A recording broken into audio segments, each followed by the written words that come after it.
You are in Lawrence Huddle with me, Bram, and with me, per usual, my master of all things video and sound, Maxine, How's it going? my boy and producer, MT. What's up, Dub Nation? MT, we haven't heard from you for a while. I'm not even sure if we've heard from you from like since the holidays. So happy New Year, all of that. But I have one question that's more important than like how you spent the holidays. We can cover that off air. Everybody seems to be clambering onto the D'Anthony Melton bandwagon now. You know, I mean, like it seems kind of be the in vogue thing. And since you happen to be the bus driver of that in particular fucking bandwagon, I just like, how do I get onto it? What do you need from me? Do I like make a sign? Do I have to wear a shirt? Like buy a big head with D'Anthony Melton and your heads on it? Like what goes down here? Well, as latecomers to the bandwagon, you have to legally change your name to DeBram and DeMaxine. No problem. I was almost going to call him Melt because that's what the team seems to be calling him. And I'm not sure if that would have put me in the front couple of rows. I mean, after I have, now going by DeBram, if I had dropped the DeMelt, would it have impressed you or what? Would you have just kind of taken it in stride? Yeah, I just would have signified that you are a latecomer to the bandwagon. Yeah, you already did that, asshole. I'm not sure you have to do that twice. Thank you for re-underlining that. And I don't remember saying like I didn't like D'Anthony Melton. I'm just not calling him my favorite player of all time, like you've done multiple times now. Just a key cog to our weird, inevitable championship run that we'll go on now that once he gets into the starting lineup. I'm still holding on to that. He needs to get into that starting lineup before we really maximize the potential. I have a friend whose identity will remain anonymous to protect him because I know he actually listens to it, and feverishly optimistic fan, but much like me, his emotions can take him either way, So like text messages this year have been tough depending on the moment. And we rewind, I don't know, a week back, something like that. And they're on this stretch. They're doing well. D'Anthony Melton's played well. And he sends a text to me and another person essentially saying, I love Melton's fit. Agreed there. He's changed a lot. Agreed there. Then something along the lines of they're definitely going to win the 5th championship with Steph Curry. And I wasn't sure that part went a little far. You know what I mean? But I tell you what, it'd get him on your bandwagon. Like I'll share his name afterwards, and then I bet you'll welcome him on with open arms. Oh yeah, he goes into the starting lineup, and we execute a phenomenal trade for JK, and we're in there. And we get a time machine, and it's all good, boys. The trade is going to be taking most of our attention today. Needless to say, I got some options, got some suggestions. We'll see what you guys think. But before we do that, start where we always do, the glass half full. Look back at a recent stretch of Warriors basketball. You can just go to that New York game or further. Up to you. Give me something you like or you don't. Maxine, why don't you start us off, man? We haven't really heard your voice yet. Yeah, it's nice to be in a position of getting a little bit excited about this Warriors team for a minute, right? 10-4 in the last 14 games. That feels a lot like 12-3. Maybe it's the D'Anthony Melton bump. Which, by the way, it's sort of like when you have people call it San Fran. It's like, no, you're not. You're not from here, are you? I feel like that's what D-Melt would be like for me. It didn't feel right, but I don't know. Maybe I'm not on the bandwagon far enough yet. DeBram would like it. DeBram would love it. Yeah. Yeah. I also think I'm excited about trade season, or rather the fact that Kuminga is now eligible to be traded. Not so much for Kuminga. I think, we're ready for that, but it seems to have lit a spark under Pajemski's ass and Moody's ass. Like they've been playing really nice the last 2 games. Maybe they're like, hey, do not put me in these trade conversations, doing everything they can to stay out of them. So whatever is happening, whatever alchemy is coming together, it's making it to be pretty fun to be a Warriors fan right now. And I'm grateful for that. And Jeep? For me, it's just that people are calming down and not saying the sky is falling based on what was a really difficult start to the season. Our schedule was one of the toughest in the league. We had a ton of road games, and I just think it was a little bit of a false indicator for how good the team can be.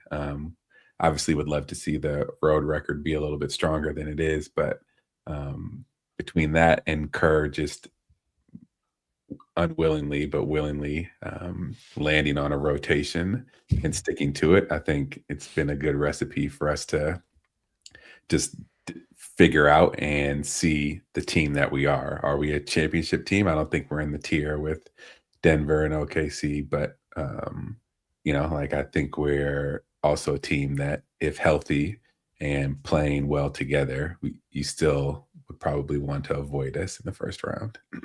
Did Lacob send you an email saying that Kerr settled on a rotation? Do you feel like for sure this is what we're going to see from here on out? Because, I mean, you're right. It looks like we have roles settled in, but I mean, I wouldn't totally shock me if Kerr throws us another curveball at some point here in the immediate future. Yeah, I'm not aware of any email that was sent. Maybe that fan and Lacob have been talking again and sent one to Steve, but yeah, I mean, yeah. As long as it's currently still a rotation that you can depend on, I'm going to give Steve Kerr the benefit of the doubt until he changes it. I got some likes and some don'ts. First, a quick follow up there.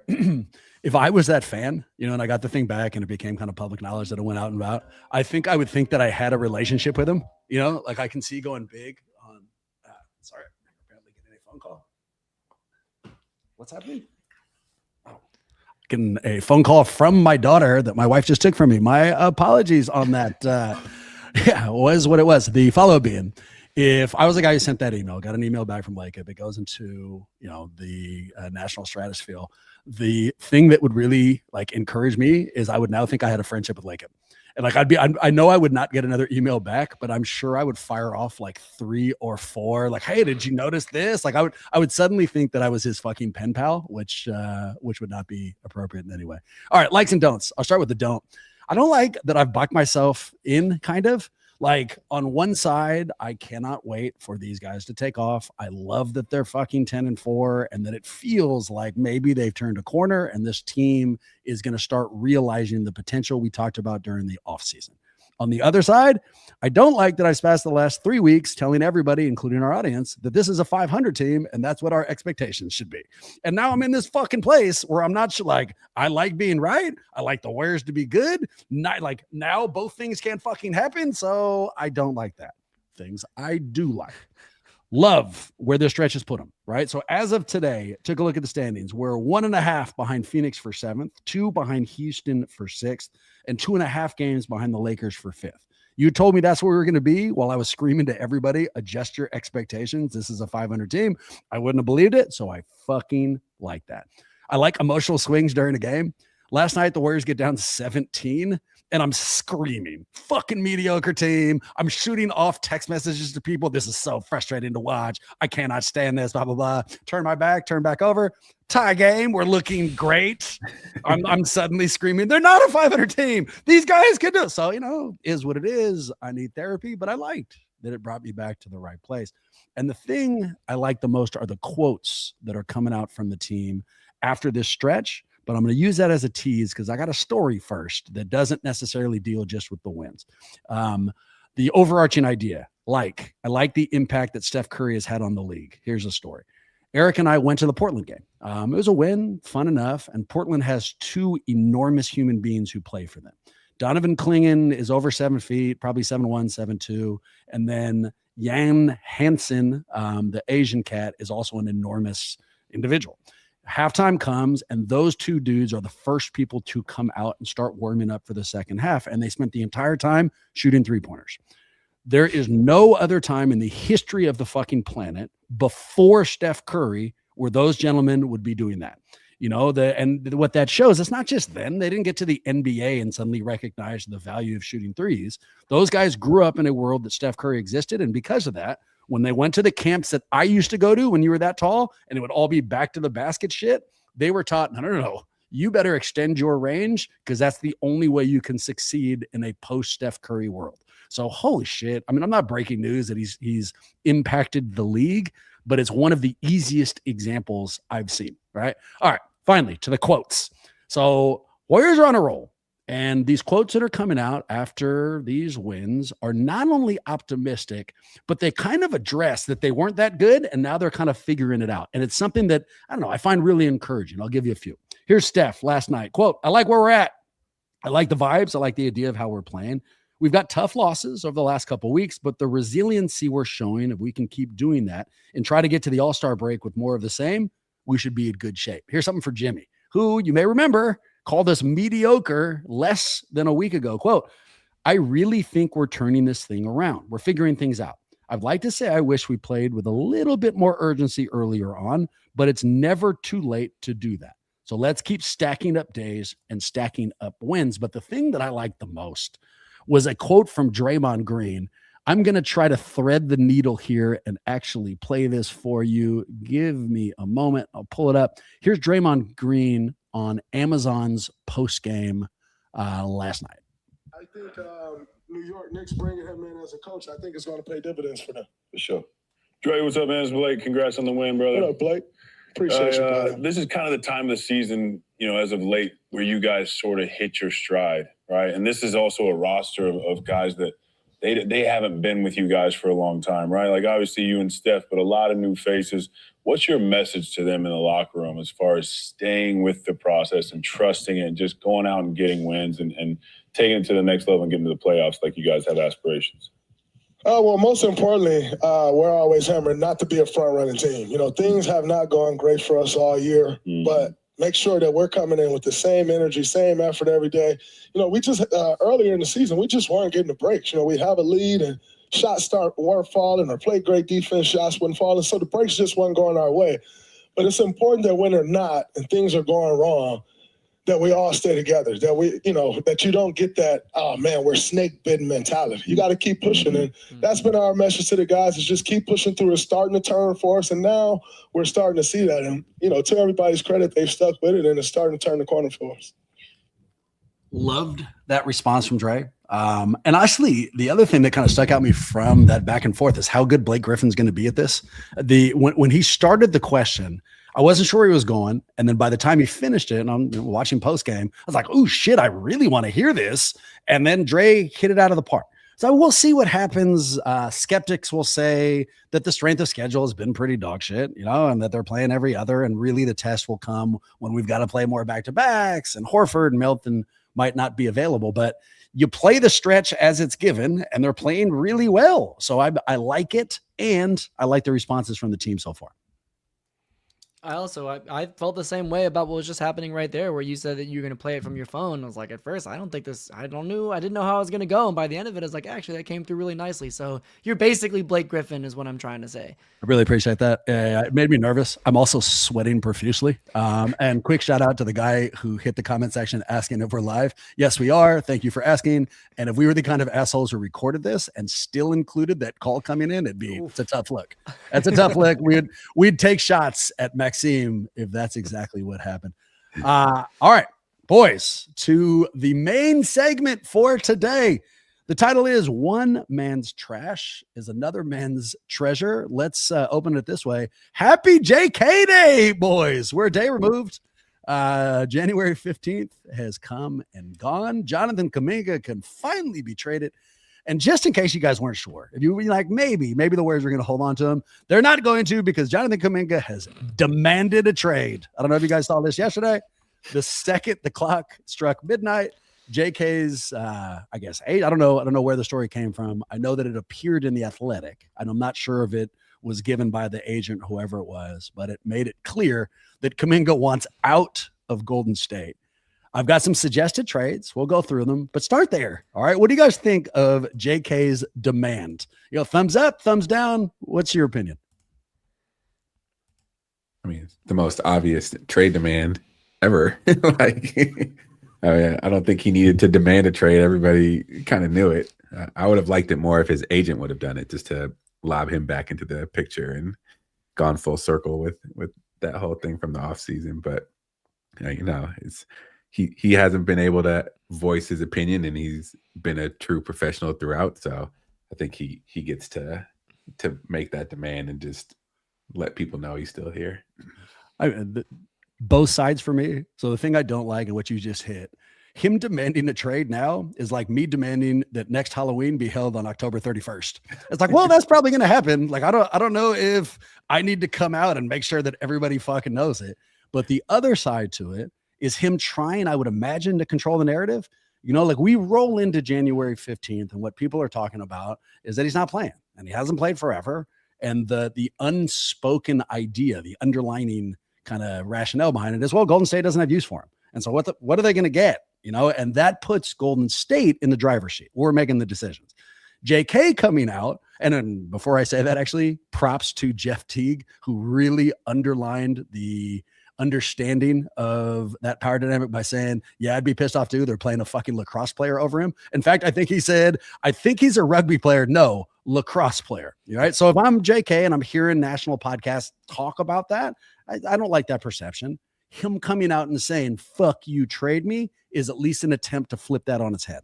Like now it's like, no, I also want out. I know I deserve more than this. They don't know what they're losing. So it's ridiculous, but I can at least see why you would do it. Like I kind of got that.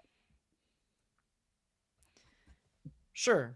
I think at the same time, that's way easier than, learning how to play basketball. I mean, no, like I think it's disappointing to me, and I'm pretty sour about it because I was really excited about Kuminga, and he's shown flashes to be a type of player that actually could have fit really well into what we needed. This is sort of the opposite of Steph Curry because he can attack the basket, and would have fit really nicely, but just did not put in the effort or didn't gel in the right way with the culture, whatever it is. I guess I don't need to blame him, but it's sort of like, yeah, okay, it's easy now to try to control the narrative, but it would have been so much better to control the narrative by trying to fit in with the system. It's just, he's going to get traded to the Kings or something, and then it's going to be the end of a career that's probably going to go nowhere. And, at best is going to be like an empty stats guy like Zach LaVine. And sorry, but who cares ultimately? I think he was ready. He was trying to control the narrative. I think him and his agent were like 12:01. That's when the deal will happen because everybody wants me. And then at 12:02, they were like, send it at 7 a.m. Plan B. And then at 7:01, they're like, fuck. It's like, yeah, it is what it is. All right. Here is one of those questions that only gets thrown out on a podcast definitively, and it's ridiculous. There isn't a real answer. There's like anything on earth, the truth lays somewhere in the middle. There's not going to be one person or one thing to blame, but blame one person or one thing for the JK situation, right? Who do you put this on? And the options I've seen, for what it's worth, I've seen people blame Kerr, that he doesn't develop players, that he should have changed his system.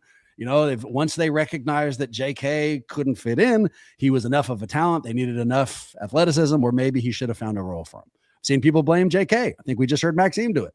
Well, this guy, they asked him to rebound. He fucking didn't. They needed specific things from him. He didn't necessarily do it. This is a guy who was born on third base. He's surrounded by Hall of Famers, got a championship immediately, and instead of soaking up their talent, was kind of pissy and didn't do what Steve Kerr asked him to do. I've heard Joe Lacob.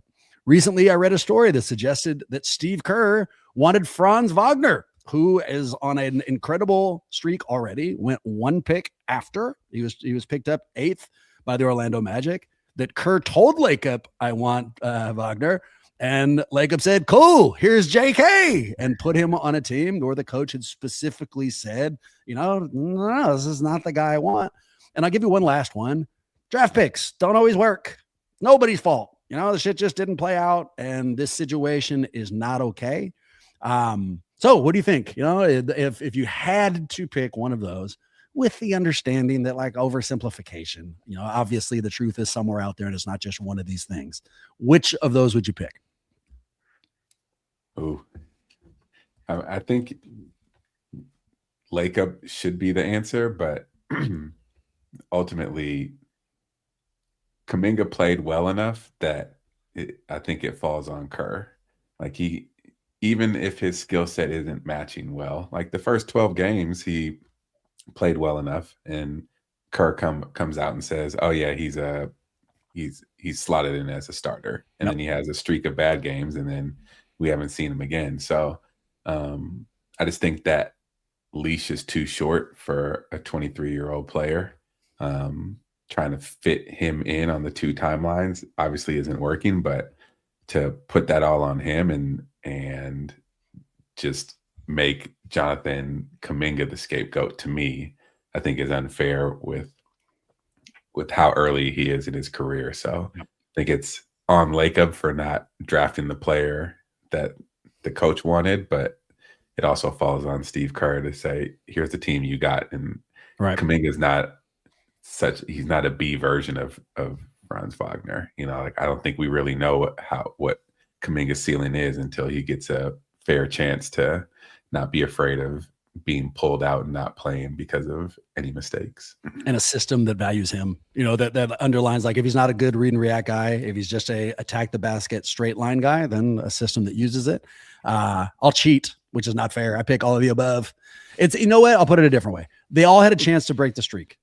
Lacob was the first. If Kerr came to him and was like, "Oh, I want Franz," that's what he said, Lacob could have finished it, right? But he could have stopped this problem before it was created. You take Franz Wagner, we never look back. That's that, right? But he did it. He did it. They take Kuminga, it goes to Kerr. Starts with Kerr. If Kerr in that training camp, and it sounded like pretty early, recognized like, "Ooh, I know what this guy can do. It's not within our system." Then at some point, I would have liked to see Kerr, okay, second unit, whatever, you get 12 minutes a game to just go to the basket. They figured out some way to change it. He didn't do that, right? He didn't do it. So now the baton gets passed to JK. At some point, when he realizes that Kerr is never going to change the system and we just want you to do X, it felt like he didn't necessarily decide, I'm going to do X, whatever it was, whatever upset shit led to this last riff, whatever put him on this bench this last time, instead of faking an injury, continuing to, I don't know if that happened. There's been an anonymous report that maybe he's not as hurt as he currently is. Then JK would have had a chance maybe to flip it over. And then finally, maybe this is just, after all of that happened, after everyone's ego got involved, it's not working. Sometimes picks do not work out. Situations don't. And here we are. Yeah, I agree with you. I think what came to mind for me is that you got to play the hand that you're dealt, right? And so I think in Kuminga's case, like, look, this is the hand that you're dealt. You work the best that you can with it. Turns out you have future Hall of Famers, multi-time championships on the team. Learn from them, figure out how to work in the system. Sorry that you were dealt fucking 4 aces, but that's a damn good hand. Also, like Kerr, you got to play the hand that you were dealt, this is the squad that you got. I understand that you're frustrated, and maybe one of the ways to tell the front office, tell ownership that you're frustrated is to not play the guy, but sure, except that Lacob gets to pick the cards that are dealt. And that's where I then put the blame here primarily on Lacob, right? And like, here he is again, there's rumors that, now he's interested in the guy from Stanford, and like, I'm not, okay, maybe this is a bad frame, and here's a picture of him sitting courtside looking at Okori and saying, like, he could just be enjoying a basketball game or whatever. But the fact that we are assuming that he has a heavy hand in the draft is not great, because you're supposed to hire people. He stacked the deck, not just in terms of who's on the court, but also who's in the front office, right? This is supposed to be a bunch of basketball intelligentsia. Let them do the job. I think it was a mistake to sort of force the hand of a squad based on your own idea of what is cool to have as a basketball team. I get you, MT. I get the point. Like, Kerr, it is very frustrating to me. A better coach would be doing a better job of getting more players on the court, more younger guys. We know he has a problem developing people. But like I said, I think these are both hands that they were dealt, and Lacob is the dealer. Yeah, and I think there's an interesting comparison. I'm not saying that Kuminga is this player by any means, but I think it was a miss not to have Iguodala hired and just be like, your whole job is to turn Jonathan Kuminga into you. Like, he's got the same kind of slasher, like spotty jump shot. Is like, focus on defense, focus on doing the little things, like up the IQ to like the highest level, and just become our next Andre Iguodala. And I think asking Iguodala what it will take for you to focus the next 5 years on doing that was just a miss, because when you look at their percentages, I'm not looking at rebounds or other things, but just shooting percentages, Iguodala's career is 46 from the field goal percentage, 33 from 3-point, and 70 from the free throw line. Jonathan Kuminga is 50 from the field, 33 from 3-point, and 70 from 3-point. So it's only, like eerily similar. And I think it's just a miss to not have that guidance and that kind of mentorship to say, like, Iggy was part of the foundation, and he's already got a line in, and, worked with Kuminga a little bit in the crossover. So I just think it's a miss, and that's on Kerr and Lacob to not do that. One of the things I love and don't about that request, you're right, similar body type, and Andre would have been a hell of a mentor. Also, Andre made the kind of adjustment that we're kind of want from JK. From what I understand from JK, he wants 20 shots a night. That's what Andre got in Philadelphia when he was initially drafted. And then he makes the switch, gets traded over from Denver, lands here, and now does all the little things that leads to a championship. It's that kind of mentality switch that they wanted for JK. The thing I don't know how old Andre was when he made that mentality switch, but it wasn't as young as JK is. And, I'm not sure he was there. Final follow-up on this one. The name that is conspicuously absent from the Franz Wagner, Steve Kerr, and Joe Lacob story is Bob Myers.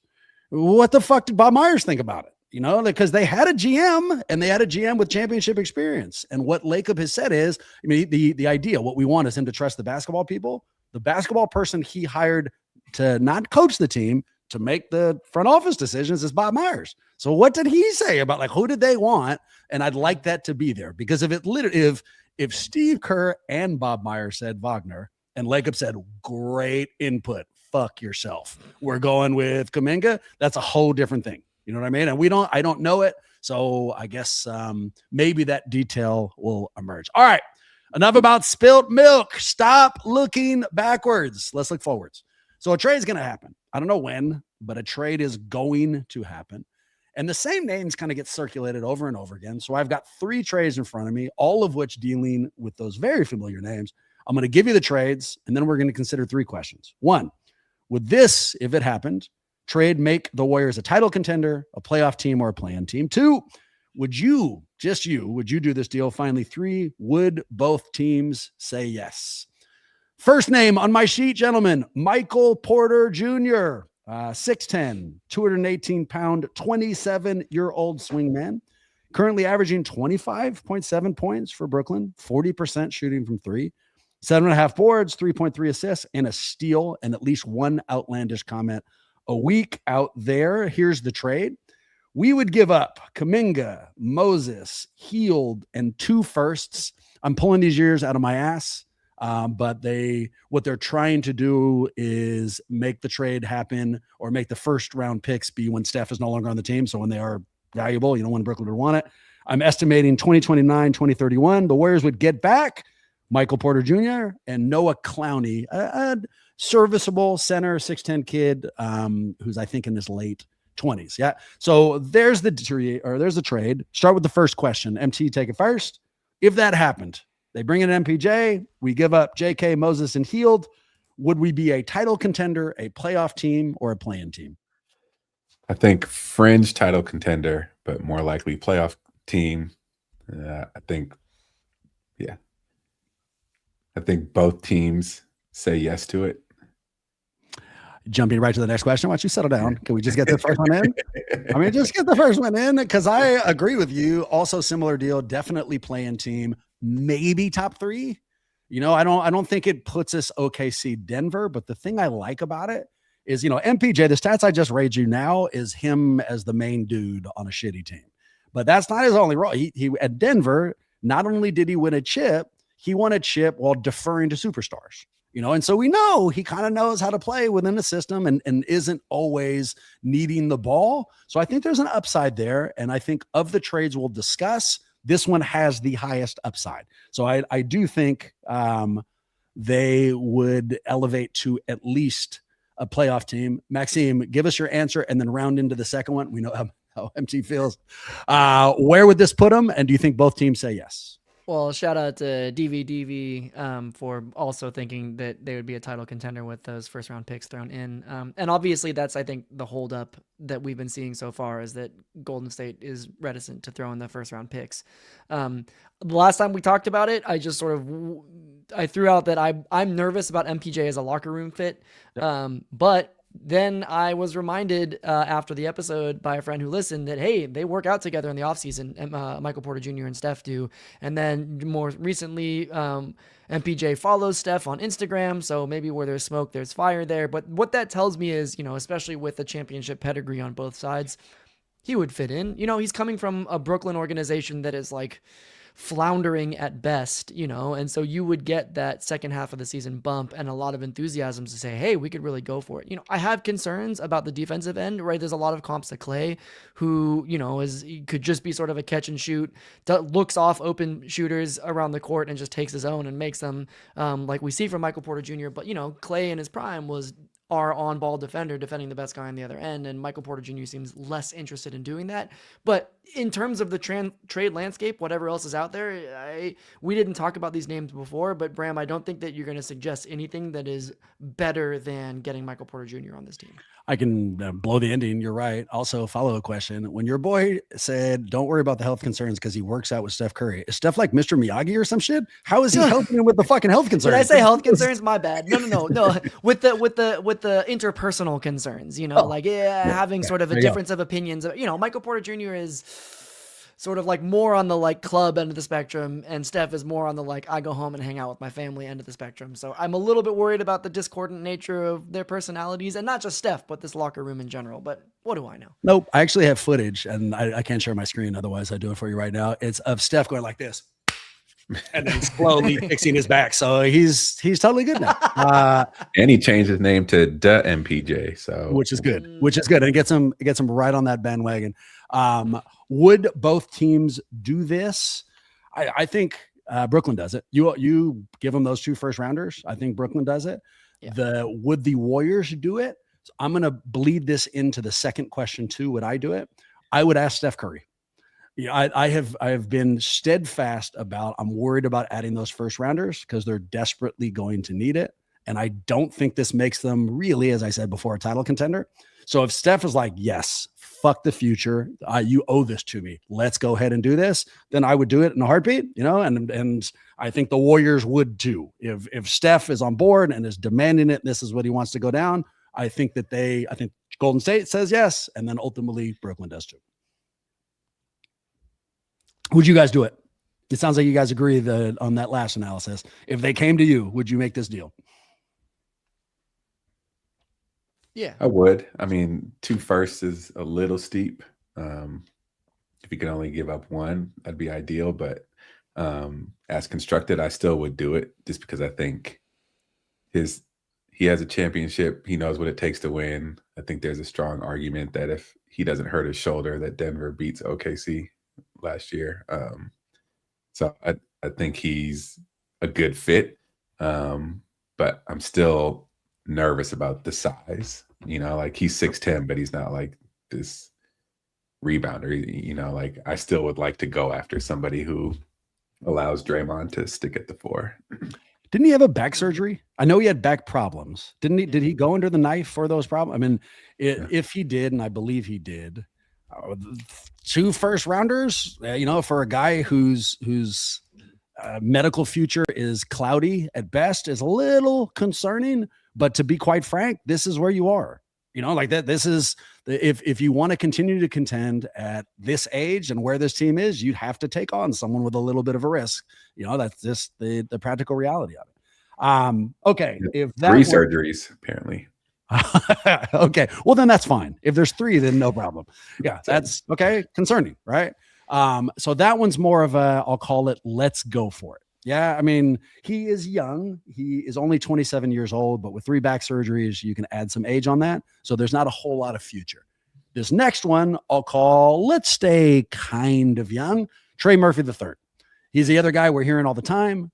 New Orleans is an attractive trade partner because they coughed up all of their first rounders in this last draft.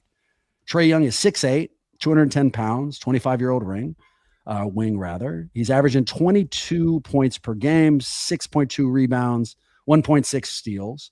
And here's the trade. JK, Moses, and both first rounders. And the Warriors get back Trey Murphy and Kevon Looney, who, the old name, gives us some size and a little bit of fun there.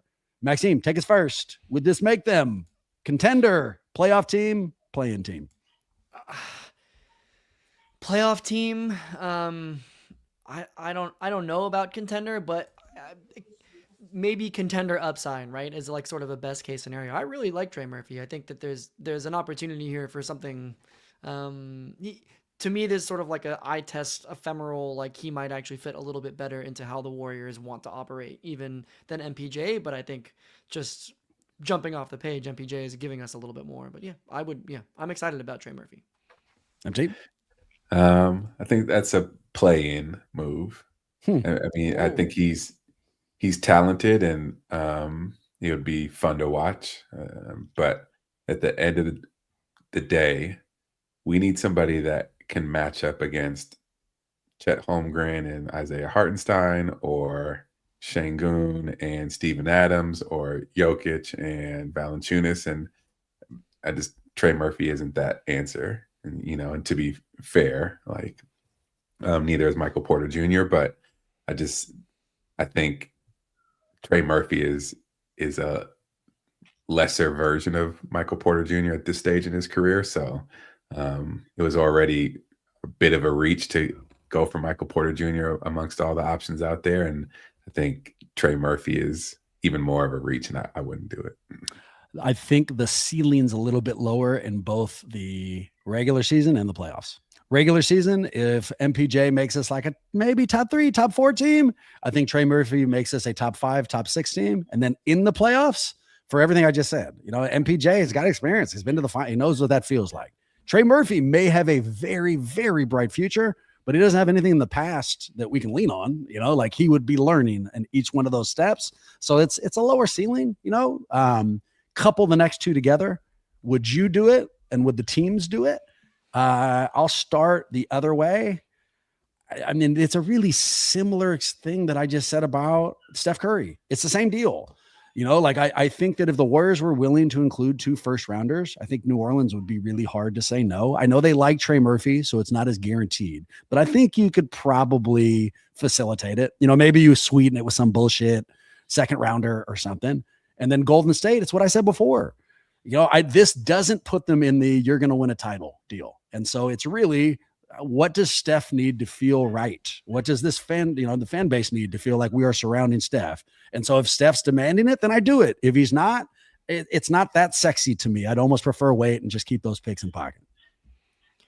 But in this case, we are talking about, Trey Murphy is substantially cheaper. His contract is a lot less, right? So I'm sorry if we already talked about this and I missed it. But like we would theoretically, if we're talking about a similar trade package, we would maybe be keeping Moody on our roster in this situation, right? I think it's like, 15 million less or something like that. It is. That's why I had to include him, right? Like you could theoretically JK and T Murph, they'd have to add something else in there. But I don't think if we just offered JK and, straight up from her, I don't think they say yes. I think they'd want another young guy who gets added in there. Well, yeah, but those first round picks are, theoretically what swings that pot for them, right? Yeah, and maybe kicks it over the edge. I do think like he's also, he's shorter than MPJ, but has shown to be a little bit better of a leaper, right? So there's theoretically possibility for him to come in from the wing and like grab a couple rebounds. I think there's just, again, like I was saying, more of the stuff that just feels to me like somebody that's going to be more willing to do some of the smaller stuff that we were frustrated about JK doing, as opposed to the MPJ looking off thing that I think ultimately could lead to him doing more things on both ends of the floor that we need. And look, he's like basically 50% from the field and 40% from 3. Like that's something to shake a stick at. I understand that MPJ has the championship pedigree and a little bit of longer history to say that, yeah, those are legit stats. But I don't think that we should be looking at Trey Murphy as that much less of a player overall than Michael Porter Jr. is.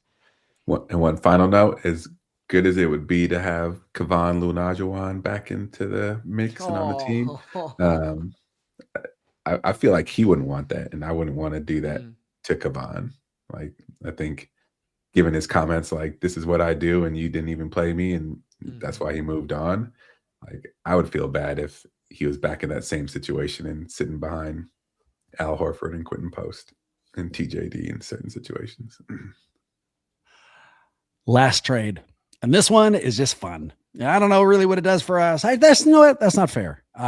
It centers around the name I'm hearing very frequently. This one does not include first rounders. Daniel Gafford, the rim running 6'10", 265-pound, 27-year-old center in Dallas. Dallas is ushering in a youth movement. Also, I forgot to give you shit, Maxime. MT, the last time we had a conversation like this, we were talking about ideal trade targets. I believe Maxime threw out Anthony Davis. I'm not sure he completed the sentence before Anthony Davis had a non-contact hand injury, which you don't see too often. There's not a lot of non-contact hand injuries that go around, but it did in fact happen. And so now, Dallas wants to get young. This is all about Cooper Flagg, and the salaries don't match up perfectly, right? Gafford makes less than JK. So if you had JK and filler, the back would be Daniel Gafford and Klay Thompson. Whoa. The other name I'll include here. Klay is currently averaging 11.7 points per game, 2.4 boards, 0.4 steals, and all the nostalgia you can handle. I didn't give you Gafford. 7.8 points, 6.5 rebounds, 1.3 blocks, and he's only playing 20 minutes about per night now. All right, so I just smashed them together because we are running long. What does this make them if they make the trade? And would you do it? And do you think both teams consider it? And it's just JK for both of them? I did the trade machine and then didn't write down the exact same things I had, which is good, which is real good, which is why you heard me kind of smash these things together and say filler because I didn't fucking write it down. So that's good. Cool. Assuming that filler is nothing too crazy. I think it's still a play-in move. I think Daniel Gafford, his value increased when Luka was throwing him lobs. And now that Luka isn't there, he's kind of come back down to earth a little bit. He's still a good player, but I don't know. He does solve our needing more size dilemma, but there are two other names that I was hoping you would say with this third option that you didn't say. Adam, I need some time anyways, because I'm looking up the trade that I did. Go ahead. Nice. I don't think it happens, but there's been at least a few whispers on Jaren Jackson Jr. being available. So I think that's an interesting fit. If Memphis decides to blow it up and we can get him for a reasonable amount of players from our side. And the other one would be Miles Turner. Again, I don't know what Milwaukee's thinking. I think it all hinges on what they do with Giannis, if they build around him or if they blow it up. But between Miles Turner and Jaren Jackson Jr., I think both of those would be big man additions that would catapult us into that stronger title contender status. Just to complete the last circle, Buddy Hield plus JK equals about the same salary as Gafford and Klay Thompson. Jaren Jackson Jr., I just haven't looked at the numbers. Do you know what they would have to? I mean, I'm assuming that's a 2 first-rounder scenario because he's a young and upcoming talent. And Miles Turner would probably be one. I mean, and is Milwaukee blowing the whole fucking thing up? Because then, you probably have a better shot at it. But so now that I've included the Hield thing, now that you know the full pieces on it, would you guys do that? I mean, because that'd be kind of fun. Bringing back if the other were let's go all in. The second, Trey Murphy is let's kind of stay young. This would be let's have some fun. And more than that, this team can't fucking rebound. Even in a really fun win last night, we were getting destroyed on the boards. And so Gafford, he would fill a lot of needs, and we don't have a rim runner, and he's a rim protector too. Like I like this idea, and I like not having to cough up first round picks. So if it was up to me, would I do it? Yes. Do I think both teams would do it? Probably. Where does it put us? Back in playoff team, the 5, 6, somewhere there. I mean, I don't think it's a contending team, but I think we are infinitely more fun. And I think that people would be a lot more just be more fun to tune in on a nightly basis.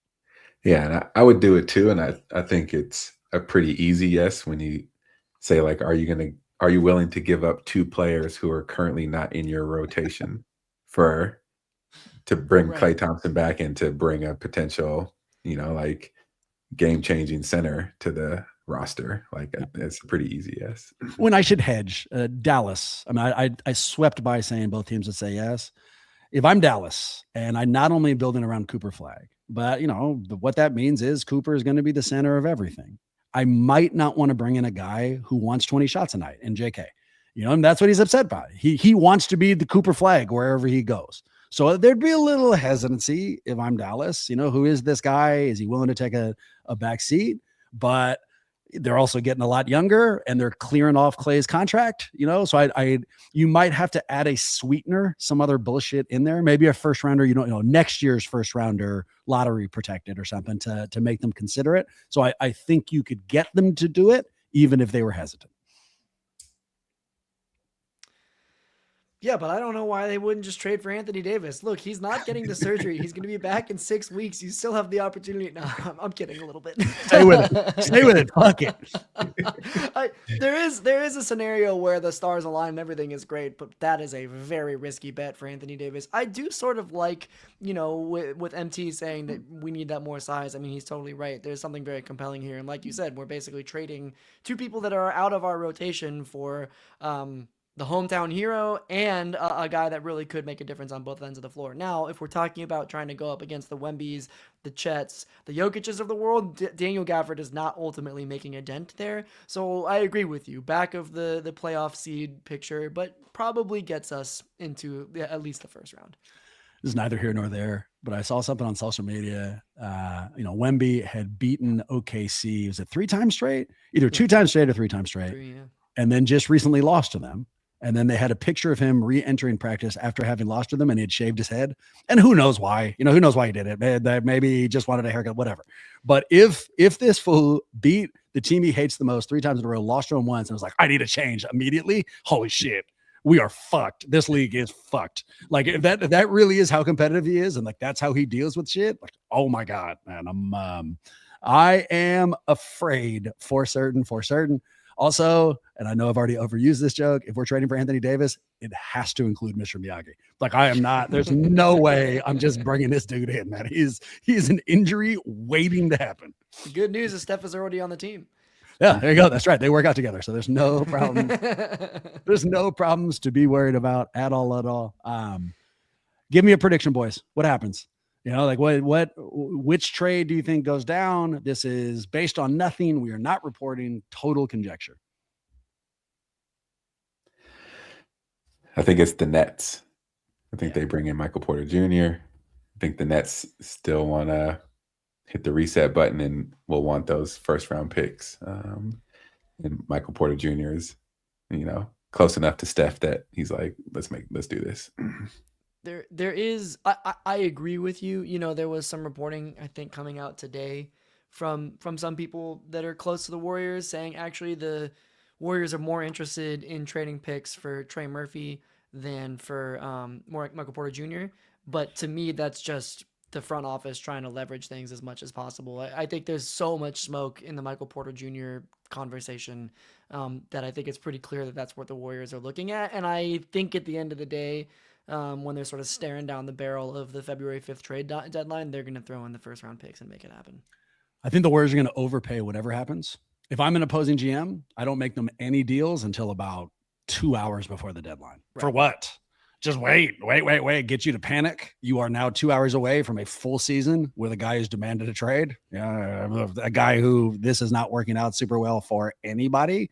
And then if they put the Warriors in that scenario, they'll have to cough up more. I mean, this is what they have brought on themselves. They've created this, and so they're going to reap what they have sown.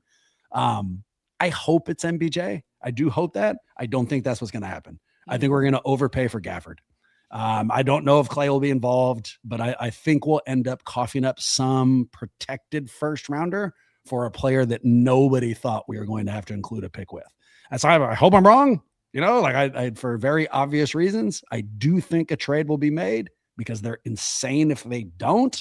But yeah, that's the direction I think it'll play out. All right, final prediction. They play Charlotte tomorrow, a game I'm going to. What do you guys think? Do they pull out the win? Yep. Double digits too. Double digits. Yeah. They better. I mean, yeah, but Charlotte's been a little frisky, right? Like I think it's this is a classic game that we just fall on our faces for. So especially with you in the audience, Bram, I'm a little nervous, to be clear. There's been people out there who have stupidly been saying this is a 500 team. They're like, adjust your expectations. Make sure you think it's a 500. Those people are fucking idiots. And the Warriors are going to show that they are tomorrow. They will win and push us to 5 games over 500 for the first time this season. All right, boys. Big fun always is. You know where to find us. Check out our YouTube page. Both Marcus and Maxime are doing big things on that. I stopped doing this, but I love your guys' emails. Give us takes. If you think we're doing a good job, a bad job, you want to get us some suggested questions, anything at all, you can send them to Huddle@warriorshuddle.com. Also, as we saw earlier today, you can also drop questions live if you're watching our live stream. That feeds right back into YouTube. With all that in mind, go Warriors. Hopefully, we'll see you real soon.